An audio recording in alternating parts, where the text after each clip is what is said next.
မင်္ဂလာပါရှင် iCam မြန်မာမှာ iPhone, iPad, MacBook, AirPods စတဲ့ Apple နဲ့ပတ်သက်သမျှ product တွေအားလုံးကိုချိုသာကောင်းမွန်တဲ့ဝန်ဆောင်မှုနဲ့အတူတက်တာတဲ့ဈေးနှုန်းလေးနဲ့ပါဝယ်လို့ရနေပြီဆိုတာကိုသိပြီးကြပြီလားဒါဒီမကသေးပဲနဲ့ Apple ကနေတရားဝင်ထုတ်လုပ်ထားတဲ့ original accessory နဲ့ third party accessory တွေကိုပါချိုသာတဲ့ဈေးနှုန်းလေးနဲ့အတူညီမတို့ရဲ့ iCam မြန်မာမှာဝယ်လို့ရနိုင်အောင်ပါ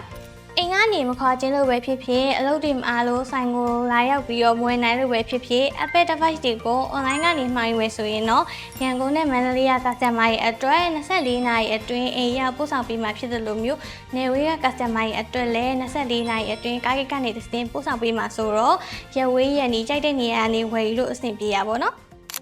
ကိုယ့်ရဲ့ Apple device တွေကပြုပြင်မှုလိုအပ်လာပြီဆိုလို့ရှိရင်တော့ကျွမ်းကျင်တဲ့ technician တွေကတာဝန်ယူဖြည့်ရှင်းပေးနေတဲ့ iCam မြန်မာ service center လေးရှိရဆိုတော့စိတ်ပူစရာမလိုတော့ဘူးเนาะ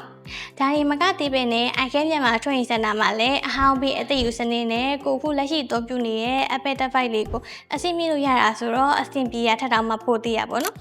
ကဲဒါဆိုရင်တော့ဘာမှတူဝေမနေပဲနဲ့ Apple နဲ့ပတ်သက်တဲ့များ service တွေအကုန်ရနိုင်တဲ့ iCam မြန်မာကိုသာအများဆုံးလှမ်းလာလိုက်တော့เนาะ